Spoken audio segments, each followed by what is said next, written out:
क्षमा breaking Jain news. लोगों ने बहुत मेहनत की है और उसके बाद में तैयार रहेंगी। आपके यहाँ पर चातुर्मास हुआ और चातुर्मास में त्रय मुनि राज के वैयाव्रती में जो हमेशा अग्रणी रही ऐसी मृदुला दीदी तैयार रहेगी। मंजुला दीदी बाल ब्रह्मचारी मंजुला दीदी तैयार रहेगी। बोलिए। Hello hello. समस्त मुनि संघ के चरणों में समस्त निम्नगर वासियों का शत वंदन। नमोस्तु नमोस्तु नमोस्तु। आज पूज्य गुरुवर प्रमाण सागर जी महाराज सत्संग के निम्नगर में चरण स्थापन से निम्नगर वासी अत्यंत हर्ष उत्साहित प्रभुत हैं। गुरुदेव, हम सब जो सामाजिक कार्य करते हैं, धार्मिक कार्य करते हैं, पदों पर रहते हैं, साधारणतः ऐसा होता है कि उनमें मत भिन्नता, मन भिन्नता भी हो जाती है। हम ऐसा क्या करें कि हमारा ये निम्नगर समाज पूरे भारतवर्ष में एक आदर्श समाज के रूप में जाना जाए और हम सब में, पूरे समाज में, सबके मन में कोई विकार ना हो और एक साथ मिलकर के समाज की और धर्म की सेवा कर सकें।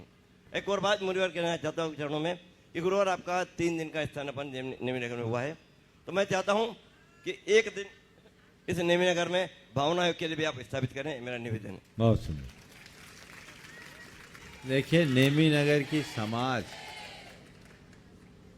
एकजुट है ऐसा मुझे दिख रहा है और मेरा विश्वास है कि जैसा मुझे दिख रहा है अंदर भी वैसा ही होगा और ऐसा ही होना चाहिए। स्वाभाविक है, अनेक प्रकार के सामाजिक कार्य होते हैं, कार्यकर्ता होते हैं, तो आपस में थोड़े बहुत विचार भेद तो होते हैं और विचार भेद तो बाप बेटे में भी हो जाता है, पर मतभेद होना अलग बात है, मनभेद होना अलग बात है। मतभेद को मनभेद होने से बचाएं। और एक सलाह देना चाहूँगा कि आप चाहते हैं कि समाज में एका बना रहे, तो मेरी एक सलाह है कि समाज में इलेक्शन बंद कर दो, इलेक्शन की जगह सिलेक्शन की प्रक्रिया अपना दो। अगर आपके यहाँ क्या व्यवस्था मुझे नहीं मालूम। इस वर्ष तो जो हमारी कमेटी है उसमें इलेक्शन नहीं हुआ है। बहुत सुंदर। मैं जो बोल रहा हूँ सुन लो, जो भी प्रक्रिया है सुनो तो मैं क्या बोलना चाह रहा हूँ। आपको ही नहीं, आपके माध्यम से मैं पूरे देश की समाज को एक संदेश देना चाहता हूँ, यद्यपि मैंने पहले भी दिया है। मेरा मानना है, मानना क्या अनुभव है, कि जहाँ कहीं भी चुनाव होता है, कोई भी जीते समाज हार जाती। जब चुनाव होता है तो चुनाव में पक्ष विपक्ष होते हैं और फिर कई जगह तो 7 पुस्तों की बातें निकाल दी जाती है। और आजकल तो व्हाट्सएप युद्ध इतना हावी होता है कि लोग किसी स्तर पर भी चले जाते हैं। ये अनावश्यक समाज के वातावरण को बिगाड़ता है। महाराज जी, फिर डेमोक्रेसी कैसे रहेगी? जो बैठ गए वही बैठे रहेंगे, नए लोगों को मौका कैसे मिलेगा? मैं आपके माध्यम से पूरे देश की जनता को कुछ सुझाव देता हूँ। उसमें यदि ये प्रक्रिया अपना ली जाए तो बहुत अच्छी परंपरा बन सकती है।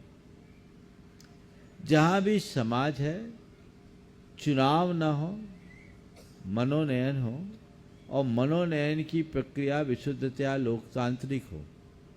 जैसे मान लीजिए आपके यहाँ 300 परिवार है, 300 है ना, जितने भी हो, 300 परिवारों की लिस्ट प्रत्येक मतदाता को दी जाए और उसमें भी हर घर के एक मुखिया को ये अवसर दिया जाए, सबको नहीं, जो मुखिया है, और उनको वो 300 लोगों की सूची पकड़ा दी जाए और उनसे कहा जाए कि आप अपने पसंद के किसी एक व्यक्ति को चिन्हित करें, जिसको सबसे ज़्यादा लोग पसंद करें उसे समाज का मुखिया बना दिया जाए और उसको अधिकार दे दिया जाए कि आप हमारी एक कार्यकारिणी का गठन कर लो। हो गया काम। इसके बाद नए लोगों को भी चांस हो तो उसमें एक प्रक्रिया ये बना दे कि कोई भी व्यक्ति लगातार 2 कार्यकाल से ज़्यादा न करे, चेंज हो जाएगा। अगर 2 कार्यकाल वाले व्यक्ति को तो उसको तो लिस्ट से ही नाम गोल हो जाएगा, उसको टिक लगाने की व्यवस्था ही नहीं होगी, वो एलिजिबल ही न रहे। ये प्रक्रिया बनाई जा सकती है। तीसरी बात, समाज की एकता को बनाए रखने के लिए जो निवर्तमान अध्यक्ष हैं वो वर्तमान कमेटी का संरक्षक बन जाए, तालमेल बना रहे, उसको पूरा मान मिले, उसके अनुभवों का लाभ हो। इस तरह की कुछ प्रक्रियाओं को अपना ले तो सामाजिक समरसता अपने आप बनेगी। अभी तो प्रतिद्वंद्वता आ जाती है, चुनाव होते हैं तो ऐसी खींचातानी होती है, और समाजों के चुनाव की कहानी तो मैं देखता हूँ, लोकसभा और विधानसभा की चुनाव भी आपके आगे फेल है। तो इस तरह के चुनाव, और फिर इतना अंदर से विद्वेष उत्पन्न हो जाता है कि फिर चुनाव जीतने के बाद हारने वाले को लोग कोई स्थान ही नहीं देते, एक दूसरे का मुंह देखना ही पसंद नहीं करते। पूर्व की कमेटी की अच्छी नीतियों की भी फिर आलोचना होने लगती है, समाज की प्रगति वहां रुक जाती। आप ऐसा कर सकते हैं और उसमें व्यवस्थाएं बनाएं कि कमेटी जो भी बने, उस कमेटी में हमने एक को अध्यक्ष बनाया, अध्यक्ष को ये बनाया जाए कि इसमें इतनी महिलाओं की भागीदारी हो, इतनी युवाओं की भागीदारी हो, सबको प्रतिनिधित्व मिले। तो ये व्यापक दृष्टिकोण अपनाया जाए तो समाज का सर्वतोमुखी विकास हो सकता है और सब प्रकार से हित सध सकता है। आपने बहुत अच्छी बात रखी है। यदि ऐसा काम और ऐसी पहल आप लोगों की ओर से होती है तो मैं समझता हूँ ये समाज को एक बहुत सकारात्मक संदेश देगा। जहाँ तक आपने भावना योग की बात की, मेरे मन में भी बात आ रही थी, लेकिन आज आए हैं, कल तो नहीं, परसों यदि अनुकूलता हुई तो परसों सुबह के टाइम में भावना योग का कार्यक्रम जय हो जय हो जय हो, और उसकी जो भी रूपरेखा होगी वो कल आप लोगों को बता देंगे। नमस्ते गुरुदेव।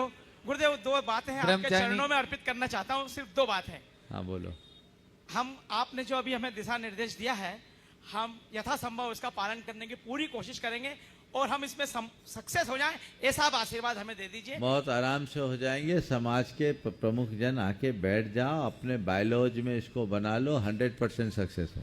अब 2 बात जो मैं आपको संपर्क करना चाहता हूँ गुरुदेव, कि इस नेमीनगर जैन कॉलोनी में बहुत सारे संगठन हैं जो सामाजिक कार्य करते रहते हैं। उसमें कुछ प्रमुख रूप से जैसे नेमी युवा मंच है, ये उसके अध्यक्ष हैं। हमारे यहाँ एक औषधालय चलता है गुरुदेव, निःशुल्क औषधालय चलता है, शांतिनाथ पारमार्थिक औषधालय।